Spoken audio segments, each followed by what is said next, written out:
Guy, how you doing, man? I'm good. I'm good. Steve said that you guys played 7 games in 11 days, so maybe you got maybe dragging a little bit. Do you sense that you guys are maybe trying to catch up physically from the road? It's always hard, when you travel a lot, play a lot of games like we did last week, and now we came back. We have one day in between the games at home. That's really great. That helps us.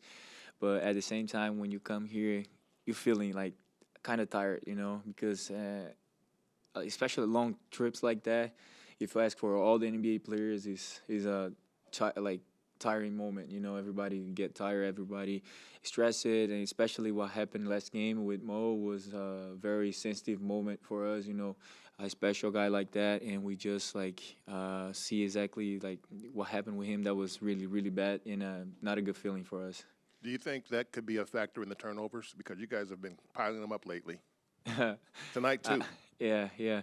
I think the turnovers were not because of that, but because we kind of tired and taking decisions that we should not take, and you usually don't take it, and that's of course it's a big problem in turning into turnovers for us. So I think the fact that we tired a little bit tired, and also not taking the right decisions in the court that combines in a lot of turnovers. Guy, how much confidence do you draw from your first career 30-point game and the efficiency and just kind of the different all around ways that you scored today? Uh, it's a good feeling, I was talking to my family right after the game, and they were like asking me, "Oh, how many Brazilian players had 30 points in the NBA?" And I think that was just three or four. I don't know. That was me, Leandro, Varejão, and Inene Hilario. So all of us had 30 points. It's special, special. I'm not gonna lie. Especially in today was the Latino night, So it was very, very good to do that. And of course, I'm feeling like very confident. The coach staff always they give me a lot of confidence. Players, and even when I got the ball in low post, I see coaches saying like, "Go to work, go to work, do what you do," And when you listen to that, you say, "Oh, okay, yeah, now I can go." You mentioned Moses's injury. How much is the emotional toll from that? Are you guys still feeling? Man, it's a really, really tough moment. Happened with Jimmy early in the season, and now with Moses, especially the way the game was. We were driving to that game, and we were like just trying to win. First game back off a long injury that he had on his wrist, and then the way I feel like the way the injury happened, it was more like even like a big shock for us. The way that he fell on the ground, and when you see what happened with him, that was very, very bad. And especially, like I said, like Moses is one of the greatest human beings that I know. I remember when I got here in my first year, right after the draft, I was staying in a hotel in a downtown, and he was the first guy that gave me a ride. He was the first guy that was, "Gee, you need a ride to your spot? I got you. Come on." And he was always a great guy to be around. He's a quiet and also, but when you lose a guy like that in the season, especially what he brings for the team, like last game we just came back in the game because of him, because he was there bringing energy, defense, and all that, and now we don't have him on the rest of the season with us. It's really tough. Congrats, Guy, your career night. So I remember you had a 31-point game in Santa Cruz in G League before. So what's the biggest difference doing the same thing at the NBA level tonight?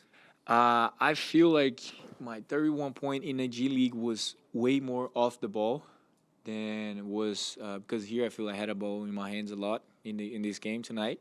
In the G was way more just off cutting, and the guy was losing vision of me, and I was just under the basket wide open, and making a lot of threes too. So today I feel was more like I more like I had the ball in my hand and I gotta go and score. So I think that was the biggest difference. How do you work on your footwork?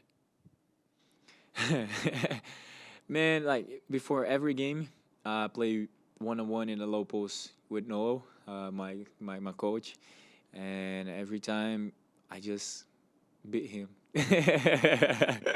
Now I'm playing like he got some stuff, but I really work on that every day. Even it's like on the touch around the rim, the step through, the pump fake and all that. So I really work on that every day. And as you guys can see, like if you work something really, really hard every day, just show up in the game naturally. So a lot of times I don't even think about it. I just do it and it works. How long did it take you to like understand and be able to like take advantage of the gather step rule and like kind of the step through rules? That was one thing that I always had. You know, when I was playing back in Brazil, there the gather step was the beginning of the gather step. You know, so I was really taking advantage of that in Brazil when I was playing back there. Then I got here and they were calling a lot of travels on me in a G. And I sit with the coaches and say like, okay, that was legal in FIBA basketball. Now what else I gotta do here to be legal? And then they were like, okay, maybe you can do it. Then I started doing a G. They still calling a travel, but then I guess they have a conversation between them and they're like, no, that's not a travel. That's a legal move.